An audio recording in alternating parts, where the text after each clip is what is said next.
नमस्कार दोस्तों, मैं विशाल मिश्रा आपके अपने चैनल करते हैं कुछ बात में आपका स्वागत करता हूं। आजकल आप लोग ई ट्वेंटी के बारे में बहुत सुना होगा, बहुत चर्चा हो रही है। तो आप लोगों को पता हो न पता हो तो मैं बता देना चाहता हूं कि ई20 जो है ये पेट्रोल का एक तरह का एक पेट्रोल ही है, लेकिन इसमें एक्चुअली क्या है कि 20% इथेनॉल है और 80% पेट्रोल। ठीक है, इन दोनों को मिला के ई20 फ्यूल बनता है। और सरकार ने अब इसको हर पेट्रोल पंप पे शुरू कर दिया है ये तेल देना। जहाँ पे पेट्रोल का यूज़ होता था वहाँ पे अब ई20 फ्यूल का यूज़ होता है। बात सेम है, उसमें 80% है पेट्रोल और 20% इथेनॉल। अच्छा, इथेनॉल, अच्छा ये जो फ्यूल है इसके यूज़ हो रहे हैं, इसकी कुछ अच्छाइयाँ हैं और कुछ खराबी भी है। अच्छाई तो काफ़ी है। अच्छाई काफ़ी में सबसे बड़ा ये है कि ये पर्यावरण को थोड़ा कम हानि पहुंचाती है, क्योंकि इथेनॉल जो है ये एक प्योर मीडियम है फ्यूल का, ये पर्यावरण को हानि नहीं पहुंचाती है। पेट्रोल की वजह से 80% जो हो रहा है वो होगा, लेकिन 20% इथेनॉल की वजह से थोड़ी कमी आएगी, तो पर्यावरण को लाभ मिलेगा। और इससे थोड़ा आर्थिक मामले में भी लाभ है। एक तो ये कि पेट्रोल जो हम लोग इंपोर्ट करते हैं उसमें कमी आएगी। अब 20% कमी आना मतलब बहुत बड़ी बात होती है। 20% मतलब अगर 100 लीटर कर रहे थे तो अब हमें 80 लीटर ही पेट्रोल इंपोर्ट करना पड़ेगा। और ये जो 20% इथेनॉल का है ये हमारे यहाँ ही बन रहा है, और ये बनता है एक्चुअली ये गन्ने से बनता है, पराली से बनता है, और जो धान का छिलका होता है, जो चावल आपके सामने आता है उसके पहले धान होता है, धान का छिलके से भी बनता है। तो इससे किसानों को डायरेक्ट बेनिफिट मिलेगा, उनकी आय बढ़ेगी, क्योंकि शुगर या गन्ने के लिए कितना मतलब गुड़ के लिए या शुगर के लिए कितना गन्ना यूज़ हो पाएगा कितना नहीं, ये हमेशा थोड़ा दुविधा में रहता है मामला, कितना खपत होगा, क्योंकि खपत तो एक निश्चित है। लेकिन अगर इसका इथेनॉल ई20 में यूज़ होगा तो ये प्रोडक्शन लगातार चालू रहेगा। इसकी खराबी ये है कि अभी तक भारतीय बाज़ार में जितने भी गाड़ियां हैं, कार हैं या बाइक है, जो भी पेट्रोल से चलते थे वो अभी तक ई20 के हिसाब से मॉडिफाई नहीं है।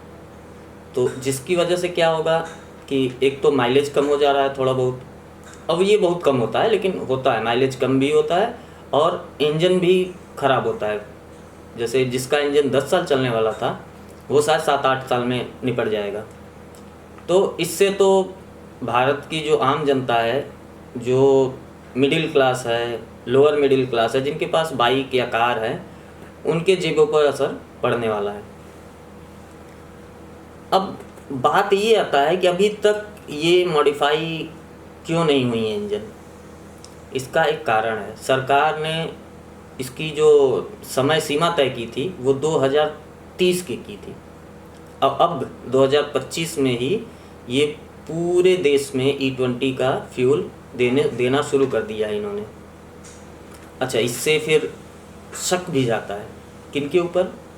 नितिन गडकरी जी के ऊपर। नितिन गडकरी जी के ऊपर इसलिए शक जाता है क्योंकि एक तो 2030 वाली चीज़ 2025 में हो जाए। देखिए, ये खुशी वाली बात है कि हमारी सरकार इतनी सफिशिएंट है, इतना इनके अंदर इतनी एथिक्स है वर्क की, अपने काम करने की इतनी कुशलता है कि ये 5 साल पहले टारगेट पूरा कर रहे हैं। देखा जाए तो अच्छी बात है। लेकिन शक कहाँ से आता है? शक इसलिए आता है क्योंकि इनके नितिन गडकरी जी के 2 बेटे हैं, और दोनों बेटे अलग अलग 2 कारखाने चलाते हैं, फैक्ट्री चलाते हैं जो इथेनॉल बनाती है। इससे डायरेक्ट इनके बेटों को प्रॉफिट मिला है, लाभ। जो ई20 जो पॉलिसी है ई20 लाने का, इस पॉलिसी की वजह से इनको डायरेक्ट बेनिफिट मिला है। देखिए, आप ज़रूर ये बोलेंगे कि आपका बेटा, आपके बेटे जो हैं दोनों, वो कारोबारी हैं, कारोबार कर रहे हैं। सर बात आपकी सही है, लेकिन अगर आप पॉलिसी मेकर हैं और आपकी पॉलिसी के वजह से आपके परिवार, आपके संबंधी या कोई भी आपका दोस्त यार कोई भी हो, अगर उसको लाभ पहुंच रहा है तो इसको करप्शन के ही दायरे में देखा जाएगा। आप डायरेक्ट पैसा नहीं ले रहे हैं, लेकिन इनडायरेक्टली तो आपके यहाँ जा रहा है ना सर। तो लोग सवाल कर रहे हैं, सवाल करना भी चाहिए, लोकतंत्र है। आपको अगर, चूंकि देखिए आपने आज तक बहुत अच्छा काम किया है, रोड के मामले में, ब्रिजेस के मामले में, हाईवेज़ के मामले में आपने बहुत बेहतरीन काम किया है। और पूरे 11 साल जब से मोदी सरकार बनी है तब से आप एक ही मंत्रालय चला रहे हैं और बहुत बेहतरीन चला रहे हैं। और सबने इस बात को माना है, सबने सेलिब्रेट किया है आपके काम को, आपके नाम को सेलिब्रेट किया सर। अगर मोदी जी के, अगर टॉप 5 मिनिस्टर की बात हो मोदी जी के अलावा, तो सबसे पहला मिनिस्टर अगर किसी को पता है तो वो आप हैं, नितिन गडकरी। क्यों? क्योंकि आपके कामों की वजह से। कभी सुषमा जी थी, उनका भी नाम लिया जाता था, लेकिन वो लोग लेते थे जिनको वैश्विक मामले की जानकारी है। लेकिन आपका नाम सब जानते हैं, गरीब से लेके अमीर तक, जो सड़कों पे चलता है, जिसने पहले का समय देखा है कि हाईवेज टूटे हैं, सड़कें टूटी हुई हैं, ब्रिजेस नहीं बन रहे हैं, वो सब आपको जानते हैं और सब आपको सेलिब्रेट करते हैं, सब आपकी तारीफ करते हैं, पक्ष के हों विपक्ष के हों। सारे नेता यही कहते हैं कि नितिन गडकरी साहब के ऑफिस में जाओ, काम हो जाता है। कोई ब्रिज मांगो, कोई पुल मांगो, कोई हाईवे मांगो, कोई सड़क मांगो, ये तुरंत काम करके देते हैं। हाँ, पैसा फंड देते हैं, काम शुरू करवा देते हैं। लेकिन और आपको सबने सेलिब्रेट किया सर। जब आपकी तारीफ होती है, आपके इंटरव्यूज आते हैं, आपके पॉडकास्ट आते हैं, सब देखते हैं और खुले तौर पे आपके मुंह पे आपकी तारीफ होती है, आपके पीछे तारीफ होती है, अखबारों में, मीडिया पे, हर जगह आपकी तारीफ होती है। आज अगर आपके ऊपर लांछन लग रहा है तो आपको क्या करना चाहिए सर? मंत्री जी, आपको एक बहुत बड़ा प्रेस कॉन्फ्रेंस बुलाना चाहिए और जितने भी मीडिया के धड़े हैं, क्योंकि आज की डेट में सबको पता है मीडिया 2 धड़ों में बटा हुआ है, तो अगर आप ऐसा प्रेस कॉन्फ्रेंस करिए जिसमें दोनों धड़े, या जो बोलते हैं मैं न्यूट्रल हूँ, जो कि कोई नहीं है, माफ़ करिएगा मुझे तो नहीं दिखता, लेकिन अगर किसी को लगे कि वो न्यूट्रल है तो वो भी आए। सबको बुलाइए और सबका सवाल लीजिए, सबका सवाल लीजिए और सबका जवाब दीजिए तथ्यों के हिसाब से। हर चीज़ बताइए, आपके बेटे करते क्या क्या करते हैं, कहाँ से पैसा लाते हैं, कैसे फैक्ट्री बनाया, सब जवाब दीजिए, क्योंकि आपकी जिम्मेदारी है। आज तक मोदी सरकार के ऊपर कभी भी रिश्वत या करप्शन, इन सब चीज़ों का दाग नहीं लगा है। हाँ, आपकी नीतियाँ कभी खराब हो सकती है, लेकिन नीति आपकी, नियति आपकी, जो मन है आपका, वो खराब नहीं है, ऐसा लोग मानते हैं। लेकिन जब इस तरीके के आरोप लगेंगे तो आपके लोगों को आपके नियति पे शक करने का एक मौका मिलेगा, वो मत करिए। जितनी भी शंकाएं हैं हमारे बीच में, आम जनता के बीच में, उसको दूर करने की जिम्मेदारी भी आपकी है। ऐसे तो देखा जाए तो ये है, आपकी पॉलिसी की वजह से आपके बच्चों का फ़ायदा हो रहा है, आपके बच्चों के कंपनियां हज़ारों % ग्रोथ कर गई हैं। तो सवाल तो उठते हैं, सवाल उठते हैं, तो उसका जवाब आपको ज़रूर देना चाहिए, ताकि आपकी जो प्रतिष्ठा है वो, आपके सरकार की जो प्रतिष्ठा है वो, मोदी जी की जो प्रतिष्ठा है वो, ये सब के सब दाव पे न लगे। ये आपकी जिम्मेदारी है, आपको करना चाहिए।